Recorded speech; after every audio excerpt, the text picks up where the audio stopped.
안녕하세요. 하루피스 말씀 충전 하필큐티 조종환입니다.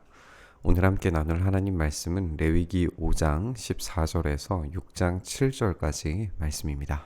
주님께서 모세에게 말씀하셨다. 누구든지 주에게 거룩한 제물을 바치는데 어느 하나라도 성실하지 못하여서 실수로 죄를 저지르면 그는 주에게 바칠 속건 제물로 가축대에서 흠없는 순양 한 마리를 가져와야 된다라고 이렇게 명령을 하고 계십니다. 이제 실수로 저지른 죄에 대해서도 우리가 함께 나눴었고, 또 이제 이 흠없는 순양 한 마리를 가져오는 것도 이제 나눴었는데, 오늘의 이 잘못은 하나님께 예배를 하기 위해서 가지고 온 제물에 대한 실수와 잘못의 심을 우리가 알 수가 있습니다. 성수의 세겔 표준에 따르면 속건 제물의 값이 은 몇 세겔이 되는지는 내가 정해주어라 라고 하면서 이제 그 값을 모세에게 정하도록 하시는 것을 우리가 볼 수가 있고요. 그는 거룩한 재물을 소홀히 다루었기 때문에 그것을 보상해야 됩니다. 그러니까 우리가 이 죄에 대해서 생각했을 때에 이 죄는 단지 영적인 차원에서 머무르는 것이 아니라 이 죄는 어떤 실제적인 오염을 수반한다는 것을 우리가 알 수 있는 거죠. 이런 오염을 해결해야 하나님께서 예배 받으시기 합당하십니다. 그런데 이 죄의 오염을 그대로 두면 이제 예배가 불가능해지는 것이죠. 그리고 심지어는 심각하게는 이 부정한 상태에서 거룩함으로 나아갔을 때 죽을 수밖에 없는 것을 우리가 알고 있습니다. 그렇기 때문에 이런 거룩한 제물에 대한 문제, 하나님께 드리는 제물에 대한 문제를 해결하기 위해서 그것을 정결하게 하기 위해서 이 속건 제물이 꼭 필요한 겁니다.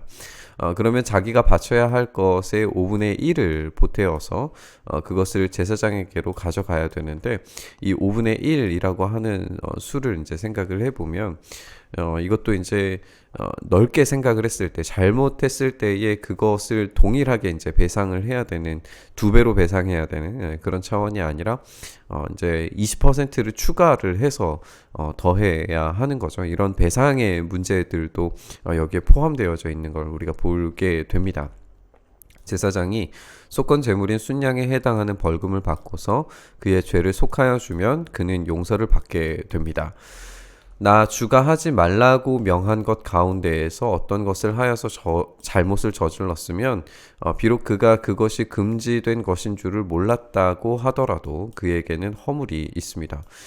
이 과정을 이제 생각을 해보면 자기가 어떤 것을 잘못했는지 스스로 깨닫지 못해요. 그런데 그것으로 말미암아서 잘못된 예배를 드렸을 때 나는 죽을 수밖에 없기 때문에 이런 불확실한 것으로 인하여서 오는 그런 두려움이 분명히 그 사람 안에 존재했을 겁니다. 그렇다면 내가 무언가를 잘못했을 때에 그것을 배상하고 그 오염을 제거해야 예배가 가능해지기 때문에 혹시나 모를 나의 그런 죄의 빚을 해결하기 위해서 이 속건제가 필요했다라고 하는 거죠.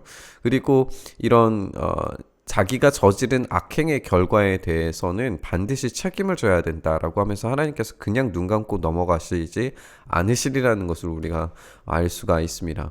그는 가축대에서 흠없는 순양 한 마리를 가지고 가서 제사장에게 가지고 간 다음에 속건 제물로 바치는 값을 이제 정해 주어라. 아까의 내용과 이제 연결되는 거죠. 그리하여 그가 알지 못하고 실수로 저지른 잘못은 제사장이 그의 죄를 속하여 주면 용서를 받는다. 이것이 속건 제사이다. 그는 주를 거역하였으니 이 일에 대한 책임을 져야 된다라고 이야기를 하고 있습니다. 주님께서 모세에게 말씀하십니다. 누구든지 나 주에게 성실하지 못하여서 죄를 지으면 곧 이웃이 맡긴 물건이나 담보물을 속이거나 도둑질을 하거나 이웃의 것을 강제로 빼앗거나 남의 잃어버린 물건을 죽고도 감추거나 거짓 증언을 하거나 사람이 하면 죄가 되는 일들 가운데서 어느 하나라도 하면 그래서 그런 죄를 짓고 유죄 판결을 받으면 그가 강도질을 하여 훔친 것이든 강제로 빼앗아서 가진 물건이든 맡고 있는 물건이든 남의 잃어버린 물건을 가지고 있는 것이든 거짓으로 증언하면서까지 자기의 것이라고 우긴 물건이든 모두 물어내야 된다라고 이렇게 말씀하십니다. 우리가 여기에 등장하는 것은 이제 실제적인 어떤 범죄의 목록들을 우리가 보게 되는 것 같은데 이 범죄의 목록들을 좀 생각을 해보면 거짓말을 했을 경우에 어떤 그런 사람을 속여서 물질을 취득했을 그런 경우를 생각을 해보면 일면에 하나님을 향한 이름을 망령되이 일컫고 그리고 하나님의 이름을 두고 맹세하는 그런 행위들을 하지 않았을까 생각을 해볼 수가 있습니다. 그렇다면 이것은 아까와 마찬가지로 하나님께 잘못한 것이고 하나님의 이름을 망령되이 일컫는 것이기 때문에 이것에 대한 배상이 이제 필요하게 되는 것으로 속건제를 요구하셨다라고 그렇게 생각을 해볼 수도 있겠어요. 어쨌든 이런 모든 이 일들 가운데에서 하나님께서 이것들을 모두 물어내라 라고 그렇게 명령을 하십니다. 그는 이 모든 것을 모자람 없이 다 갚아야 할 뿐만 아니라 물어내는 물건 값의 5분의 1에 해당하는 값을 보태어서 본래의 임자에게 갚아야 합니다. 그러니까 이 피해자에게 보상을 해야 되는데 이 피해자에게 보상하는 값은 원래의 물건값 플러스 20%를 더 이제 포함해서 피해자에게 갚아 주어야 되는 거예요. 이 5분의 1이 이제 20%니까.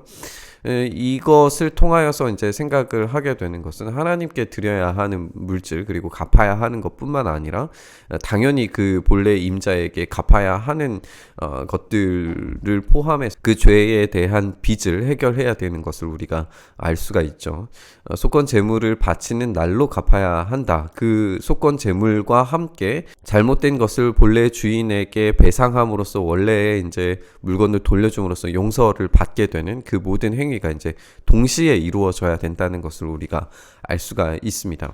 그렇게 그는 주에게 바치는 속건 재물을 제사장에게 가져가야 된다. 그것은 양떼 가운데서 고른 흠없는 순양 한 마리로서 그 속건 재물 값은 내가 정해 주어라.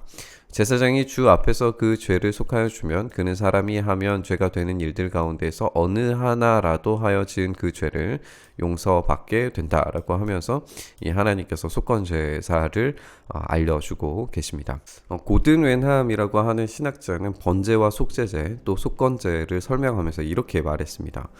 번제는 죄책 있는 인간이 죄로 말미암아서 마땅히 죽어야 되는 그림과 또 짐승이 그를 대신하여 죽는 어떤 인간적인 그림을 보여주는 건데 이때 하나님은 인간을 위한 속전으로 짐승을 받아들이십니다. 속죄제는 의학적 모형을 사용을 하게 되는 건데 죄는 세상을 너무 더럽게 만들기 때문에 하나님은 더 이상 그곳에 거하실 수가 없어요. 그래서 짐승의 피는 하나님이 계속 자기 백성과 함께 계실 수 있도록 성전을 소독하는 것으로 이해를 했습니다. 그리고 오늘 나눈 이 속건제는 상업적인 그림을 사용을 해서 죄는 사람이 하나님께 지은 빚이고 그 빚은 바쳐진 짐승을 통해서 해결된다라고 그렇게 설명을 합니다. 우리는 속건제를 이사야 53장에서도 살펴볼 수가 있는데요. 이사야 53장의 말씀 보면 하나님의 고난받는 종을 살펴볼 수가 있습니다. 우리가 이사야 53장의 이 고난받는 주의 종은 예수님을 미리 예표한 그런 본문으로 잘 알고 있습니다. 53장 10절 말씀 보면 이렇게 되어 있는데요. 주님께서 그를 상하게 하고자 하셨다. 주님께서 그를 병들게 하셨다. 그가 그의 영혼을 속건 제물로 여기면 그는 자손을 볼 것이고 오래오래 살 것이다. 주님께서 세우신 뜻을 그가 이루어 드릴 것이다 라고 이렇게 되어져 있어요. 그러니까 이 말씀은 예수님을 통해서 이 속건 제사를 완벽하게 이루실 것을 예고하는 그런 본문으로 우리가 이해를 할 수 있습니다. 우리가 짓는 죄의 빚을 예수님께서 속건제로 모두 다 탕감받을 수 있도록 하셨다라는 사실입니다. 근데 오늘 속건제는 하나님에 대한 빚을 해결하는 것으로 끝나지 않는다는 걸 발견을 했죠. 이웃에게 5분의 1을 20%를 더해서 배상을 해야 했습니다. 이웃에 대한 배상과 하나님에 대한 재물을 통해서 용서가 임합니다. 우리는 회개가 단지 하나님께 해야 하는 것으로 이해해서는 안 됩니다. 우리를 위해서 마땅히 그 빚을 해결하신 예수님처럼 우리도 우리의 잘못을 피해받은 사람, 상처받은 이웃을 위해 배상할 수 있어야 됩니다. 이로써 하나님과 사람의 관계의 빚이 정리되고 그 가운데에 다시 샬롬이 임할 수 있습니다. 오늘 우리가 이 본문 묵상하면서 우리에게 죄 지은 자를 사하여 준 것 같이 우리 죄를 사하여 달라라고 하는 주님의 기도를 좀 생각해 봤으면 좋겠습니다. 우리는 예물을 먼저 드리는 것이 아니라 잘못한 형제에게 용서를 구하고 배상을 한 후에 예물을 드리라고 하는 예수님의 명령을 알고 있습니다. 그렇다면 먼저 배상하고 먼저 용서한 후에 하나님께 예배할 때 하나님의 친절한 용서가 우리의 삶을 회복시키신다라고 하는 그런 말씀으로 우리가 이해할 수 있습니다. 오늘 이렇게 참된 배상과 참된 용서가 참된 예배를 가능하게 하는 이 속건제를 우리가 묵상하면서 그런 참된 용서가 있는 죄의 빚을 탕감하고 탕감받는 그런 놀라운 은혜의 삶이 우리의 삶이 될 수 있게 해달라고 함께 기도하면서 말씀 묵상했으면 좋겠습니다. 주님, 우리가 이 참된 용서를 실천할 수 있도록 은혜 더하여 주시옵소서. 우리의 무지와 연약함으로 인하여서 이 용서를 정말 제한적인 것으로 생각하기 쉬운데 주님께서 주신 그 은혜로 다시 한번 이 은혜의 용서가 우리의 삶에서 직접적인 배상으로, 직접적인 용서로, 직접적인 회개로 이루어질 수 있도록 우리의 마음과 삶을 주님 붙들어 주시옵소서. 우리의 모든 죄의 빚을 해결하신 예수님을 닮아 그 죄를 온전히 해결할 수 있는 그런 용기를, 실력을 우리에게 갖게 하여 주시옵소서. 그렇게 우리의 삶을 붙드시길 간절히 소망하며 우리 주님 예수 그리스도의 이름으로 기도드리옵나이다. 아멘.